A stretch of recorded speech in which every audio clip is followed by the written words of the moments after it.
Hello everyone, स्वागत है आपका आपकी क्लास सक्सेस संकल्प में। आज हम बात करेंगे AQI इंडेक्स में।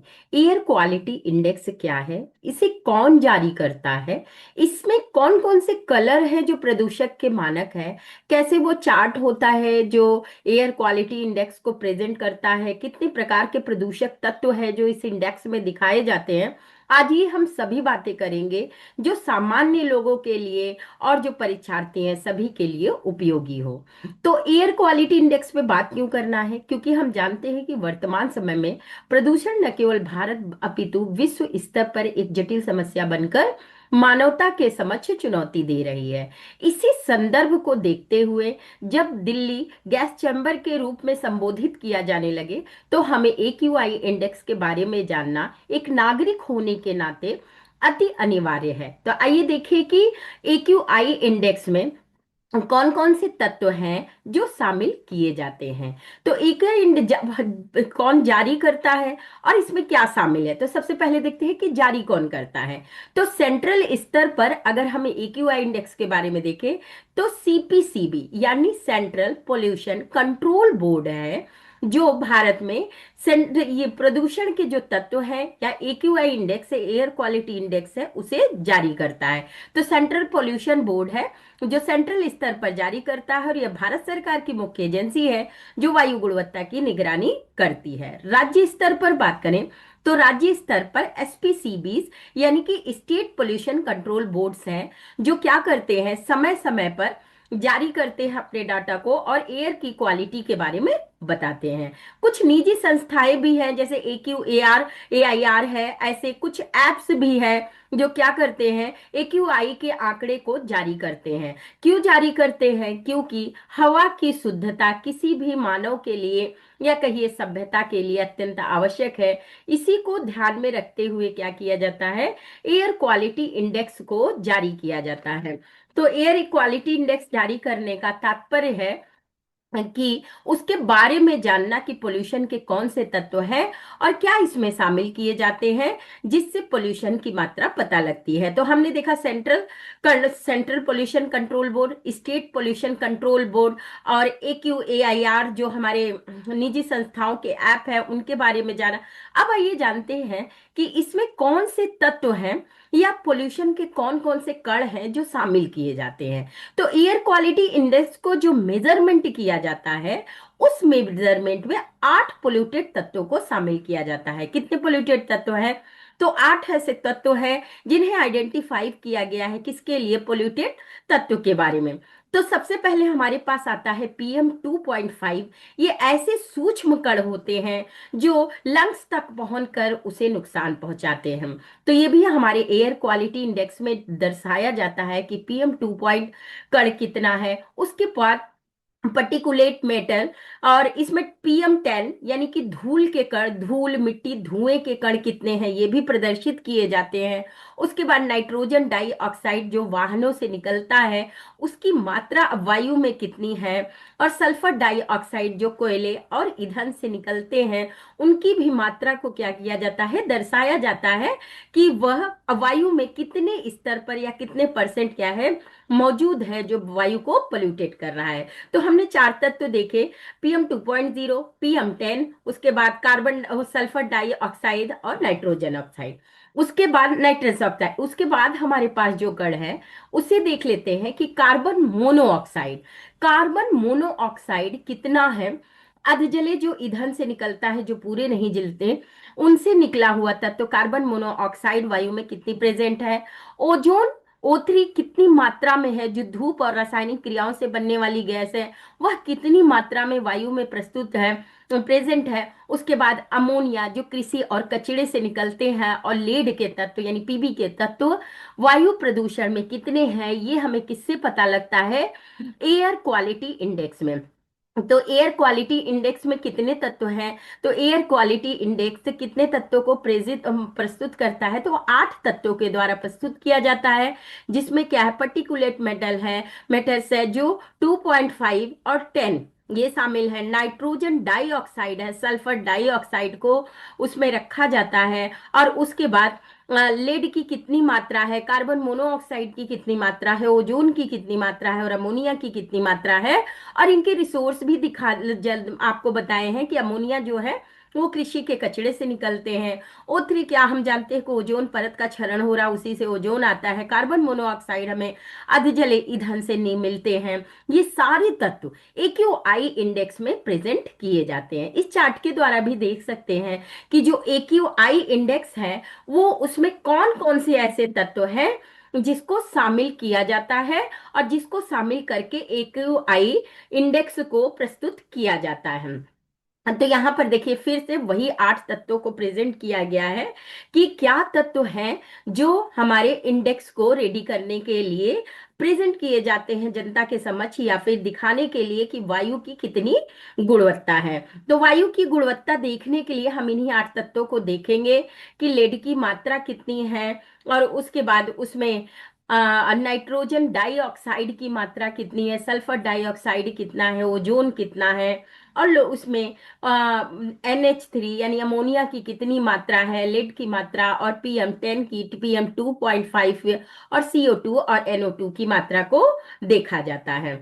आइए देखते हैं कि अब अगर हमारे पास पोल्यूशन के तत्व इतने अधिक होंगे तो फिर उसको कैसे रिप्रेजेंट किया जा सकता है, मतलब वो क्यों ऐसी श्रेणियां हैं जिससे आपको ये जानकारी क्यों दी जाती है, इसके बारे में जान लेते हैं। तो जानकारी क्यों दी जाती है? जानकारी से क्या होता है, हमें पता लगता है कि एयर की क्वालिटी कितनी है। एयर क्वालिटी की जानकारी मिलती है कि वो अच्छी है या फिर सोल्यूशन, या फिर हमारे के लिए खराब है, या मध्यम क्वालिटी की है, या फिर खराब क्वालिटी की है। ये सारी जानकारी हमें किससे मिलती है? इससे मिलती है कि AQI इंडेक्स कितना है, उससे और गंभीर स्थिति में है, और इससे स्वास्थ्य पर, बुजुर्गों पर, अस्थमा रोगियों पर या किस प्रकार का प्रभाव पड़ सकता है, और इससे सावधानी कैसी बरती जा सकती है, लोगों को सुरक्षा कैसे प्रदान की जा सकती है। इन सभी जानकारियों को कलेक्ट करने के लिए क्या किया जाता है, ये इंडेक्स जारी किया जाता है। जब ये इंडेक्स जारी किया जाता है तो इसमें क्या होता है, 6 सूचकांकों को प्रस्तुत किया जाता है। जो 6 सूचकांक होते हैं वो कलर के अनुसार दिखाए जाते हैं ऐसे। ये आप कलर के अनुसार देख सकते हैं कि जो हमारे 6 सूचकांक दिए जाते हैं किसमें, हमारी क्वालिटी पर जो AQI होता है, एयर क्वालिटी इंडेक्स होता है, उसमें क्या 6 कलर्स होते हैं जिसके द्वारा हम लोग प्रेजेंट कर सकते हैं।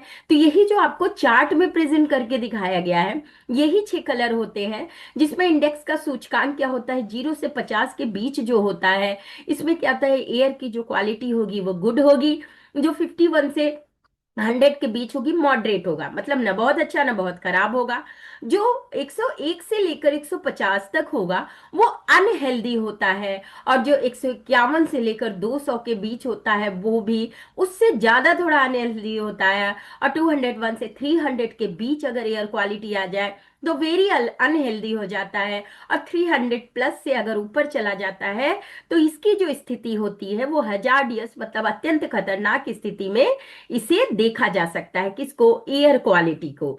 तो एयर क्वालिटी को देखने के लिए जो सूचकांक होते हैं उसे आइए कलर वाइज हम देख लेते हैं कि कौन सा कलर है और किससे, इससे कौन सा ऐसा नुकसान होता है जिससे हमें बचने की आवश्यकता होती है और हमें सावधानी बरतनी पड़ती है। तो जो एयर क्वालिटी इंडेक्स होता है उसमें जब 0 से लेकर 50 तक के सूचकांक दिए जाते हैं तो ये अच्छी क्वालिटी का होता है। मतलब हमारी एयर क्या है, सांस लेने योग्य है और स्वास्थ्य पर इसका अच्छा प्रभाव पड़ता है। इसीलिए इसे हरे रंग से दिखाया जाता है, ग्रीन कलर से, क्योंकि ग्रीन नेचर का कलर है इसलिए दिखाया जाता है कि ये गुड क्वालिटी का है। उसके बाद जब हमारा 51 से लेकर 100 तक का जो सूचकांक होता है वो बताता है कि जो एयर क्वालिटी है वो सेटिस्फैक्ट्री है, यानी कि वो क्या है कि संतोषजनक स्थिति में है, और इसका जो रंग होगा वो हल्का हरा होगा। ये सिर्फ संवेदनशील लोगों के लिए थोड़ी परेशानी उत्पन्न कर सकता है, जो हेल्थ के इशू से परेशान है और संवेदनशील है उनके लिए क्या होता है, थोड़ा परेशानी का सबब बन सकता है। इसीलिए ये संतोषजनक माना जा सकता है, ना बहुत अच्छा और ना ही बहुत खराब स्थिति में होता है। इसके बाद अगर हम 100 से लेकर आगे 200 तक की रेंज में देखें कि एयर क्वालिटी इंडेक्स की क्या स्थिति रहती है, तो ये प्रदूषक में आता है। अगर 101 से लेकर 200 तक की बात की जाए तो यहाँ मध्यम प्रदूषण यानी मॉडरेट पोल्यूटेड माना जाएगा। इसका जो कलर होगा वो पीले कलर का होता है। ये अस्थमा और हृदय रोग से पीड़ित जो श्वास से परेशान लोग होते हैं उनके लिए हानिकारक होता है। फिर हमारा नेक्स्ट है कि 201 से 300 के बीच जो क्वालिटी होगी वो पुअर होगी, पुअर भी होगी, और ऑरेंज कलर से इसे रिप्रेजेंट किया जाता है। इससे ज्यादा समय तक संपर्क में रहने से ब्रीथ की समस्या हो सकती है, स्वास्थ्य संबंधित परेशानियां हो सकती हैं। उसके बाद नेक्स्ट में अगर हम 300 से ऊपर देखें तो 300 से ऊपर क्या होता है, एक हजार्डियस स्थिति, अत्यंत खराब स्थिति बनती है जो स्वास्थ्य के लिए हानिकारक होती है। तो 300 से 400 के बीच में अगर एक्यूआई इंडेक्स आता है तो वह क्या होगा, वह बहुत खराब स्थिति को, वेरी पुअर को रिप्रेजेंट करेगा, और लंबे समय तक संपर्क में रहने से स्वास्थ्य संबंधी जो समस्याएं होंगी वो उत्पन्न हो जाएंगी।